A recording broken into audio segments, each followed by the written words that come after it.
Lors du dernier TP, vous avez pu constater que la biodiversité passée pouvait être très différente de la biodiversité actuelle. Donc que la biodiversité évolue au cours du temps depuis l'apparition des êtres vivants sur la Terre. Mais comment se réalise cette évolution? C'est une question que s'est posée un scientifique nommé Darwin. Passe beaucoup de temps à observer les animaux et les plantes. Il annote soigneusement ses observations et collectionne de nombreux spécimens. Comment est-il possible que toutes ces formes de vie existent, si diverses et parfois si semblables? Avant de partir pour ce long voyage, Darwin, prévoyant, s'est constitué une petite bibliothèque scientifique comme source d'information. Il s'y réfère fréquemment pour s'instruire.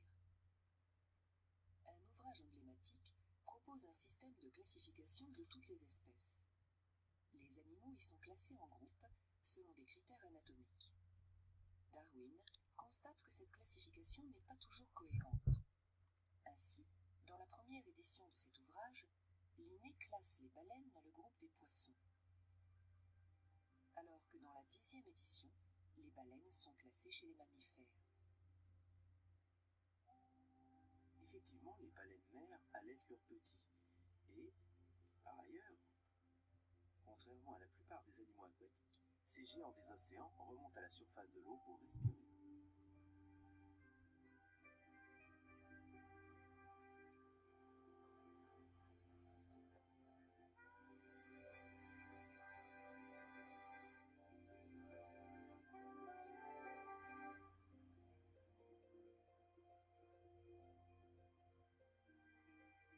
Après tout, c'est un mammifère, dont la morphologie pisciforme résulte uniquement de son mode de vie aquatique. On dirait presque une main ou une patte. C'est assez rudimentaire, mais malgré tout, cela ressemble fort à des membres inférieurs. Cela pourrait-il indiquer que les ancêtres des baleines vivaient sur Terre? Ces observations ont conduit Darwin à dire que la baleine et les mammifères terrestres avaient un ancêtre commun dont ils ont hérité le membre en forme de main, mais qu'ils ont évolué différemment du fait des différences de milieu de vie. Donc c'est sur ce principe que nous allons fonctionner pour reconstituer l'évolution des êtres vivants. Ainsi, nous avions travaillé sur les cellules en début d'année. Alors, quand on a comparé les cellules, on s'est aperçu que tous les êtres vivants possédaient des cellules avec de l'ADN, une membrane et un cytoplasme, ce qui nous a conduit à dire qu'ils possédaient un ancêtre commun, de par ce point commun. Donc, cet ancêtre commun va être placé dans un outil qui s'appelle l'arbre phylogénétique, à la croisée de tous les êtres vivants. Nous nous étions aperçus également que certains êtres vivants possédaient l'ADN dans un noyau, alors que d'autres ne possédaient pas de noyau. Donc cette différence va permettre de classer, de reconstituer aussi l'évolution, à savoir que le noyau et l'organite est apparu après les autres éléments qui sont possédés par tous les êtres vivants, mettant à part le groupe qui ne le possède pas, à savoir la bactérie. Et donc ainsi, en comparant les êtres vivants, en déterminant les points communs, on peut avoir accès à l'ancêtre commun à ces êtres vivants, et par contre les différences vont nous permettre de créer de nouvelles branches à chaque fois et de déterminer dans quel ordre sont apparues les différentes innovations évolutives.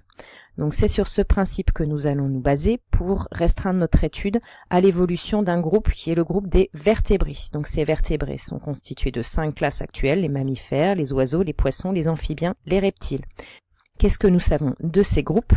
C'est que tous possèdent des vertèbres, donc qu'ils ont un ancêtre commun qui possédait des vertèbres. Mis à part ça, pour le moment, nous n'en savons pas plus. Donc, nous allons comparer ces différents groupes pour essayer de reconstituer leur évolution. Pour cela, nous allons déjà nous mettre un petit peu d'accord sur l'organisation de ces animaux. Donc, tout comme il y a un pôle nord, un pôle sud au niveau de la géographie, les animaux sont polarisés. Donc, il existe différents axes. Vous avez déjà l'axe dorso-ventral. Donc, c'est l'axe qui relie le dos au ventre. Donc, chez cette grenouille, ça va être cet axe-là. Donc, le dos se trouvant de ce côté-là, là où il y a la colonne, et le ventre, là où il y a les organes mous. Un axe antéro-postérieur, donc antéro ça signifie avant, postérieur arrière, donc qui va relier l'avant et l'arrière. Donc l'avant va pouvoir être visible grâce à la présence de la tête et l'arrière à la présence éventuelle d'une queue ou de l'anus, puisque là par exemple chez la grenouille il n'y a pas de queue. Et enfin un axe gauche-droite, donc qui va relier la droite de notre animal à la gauche. Et enfin, on va retrouver aussi chez les vertébrés un plan de symétrie bilatérale, c'est-à-dire que les deux côtés sont symétriques. Donc il va couper notre grenouille ici en deux plans rigoureusement identiques.